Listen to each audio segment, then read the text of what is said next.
April 13th, the Roman Catholic Relief Act of 1829. On April 13th, 1829, the British Parliament passed the Roman Catholic Relief Act of 1829. The act granted Roman Catholics in the United Kingdom the right to vote and to sit in Parliament. The act was a major victory for the Catholic emancipation movement, which had been campaigning for decades for the rights of Roman Catholics in the United Kingdom. The act removed a number of restrictions that had been imposed on Roman Catholics since the Reformation. These restrictions had prevented Roman Catholics from holding public office, serving in the military, or attending Oxford or Cambridge universities. The act was passed by a coalition of Whigs and Tories led by Prime Minister Robert Peel.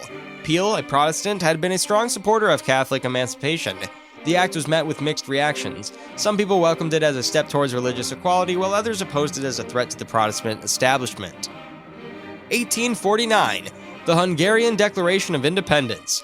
On April 13, 1849, the leader of the Hungarian Revolution courageously represented the Hungarian Declaration of Independence in a closed National Assembly session, asserting Hungary's autonomy from the Austrian Empire.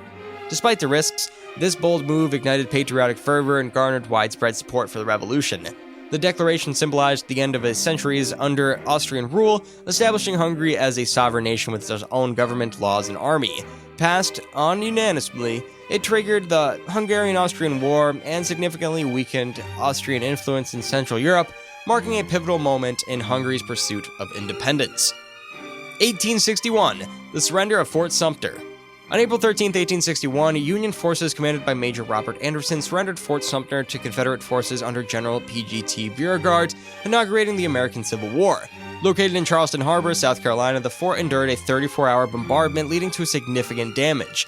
Running low on ammunition, Anderson surrendered the fort on April 13th. This pivotal event triggered the secession of additional southern states, forming the Confederate States of America, and ignited widespread support for the Union cause in the North. The surrender of Fort Sumter set the stage for a prolonged and transformative civil conflict in American history. 1865, the fall of Raleigh. On April 13, 1865, Union forces under the command of General William T. Sherman occupied Raleigh, North Carolina, the capital of the state. The fall of Raleigh marked the end of the Civil War in North Carolina. Sherman's forces had been advancing through North Carolina for weeks, and Raleigh was the last major Confederate stronghold in the states. On April 12th, Confederate forces evacuated the city, and Sherman's forces arrived the following day. The fall of Raleigh was a major victory for the Union, as it marked the end of the Confederate resistance in North Carolina and paved the way for surrender of the Confederate General Joseph E. Johnston at Bennett Place in April 26. The fall of Raleigh also had a significant impact on the lives of the people in North Carolina. The Union occupation brought an end to the war and the start of a new era of Reconstruction. 1870, the founding of the Metropolitan Museum of Art. On April 13, 1870, the Metropolitan Museum of Art was formally established following an act of incorporation by the New York State Legislature. Founded by passionate New York City citizens dedicated to art and education, the museum's inaugural director, John Taylor Johnston, played a crucial role in building its early collection. Opening to the public on February 20, 1872, in a rented Fifth Avenue space, the museum rapidly expanded its collection through donations, purchases, and exchanges. In 1880, it moved it to its current building, designed by architect Richard Morris Hunt. Over the years, the Met has grown into one of the world's largest and most comprehensive museums, housing over 2 million works of art from diverse cultures and periods. As a vital cultural resource, the Met remains open to the public free of charge, making a lasting impact on art appreciation and education in New York City and beyond. 1873, the Colfax Massacre. On April 13, 1873, the Colfax Massacre occurred in Colfax, Louisiana, as white supremacists attacked a courthouse guarded by predominantly black militia. This violent event, on Easter Sunday, resulted in the esteemed deaths of 62 to 153 black men and marked the end of the Reconstruction in Louisiana. The massacre reflected broader resistance to post-Civil War reforms aimed at extending civil and political rights to black Americans. Tensions had risen as the black militia, the Grant Parish Militia, sought to protect black voters during the 1872 gubernatorial election.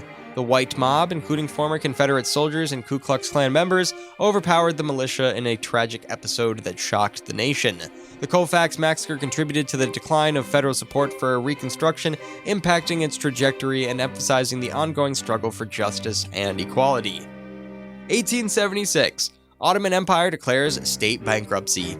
On April 13, 1876, a pivotal moment unfolded in Ottoman history as the Ottoman Empire declared state bankruptcy.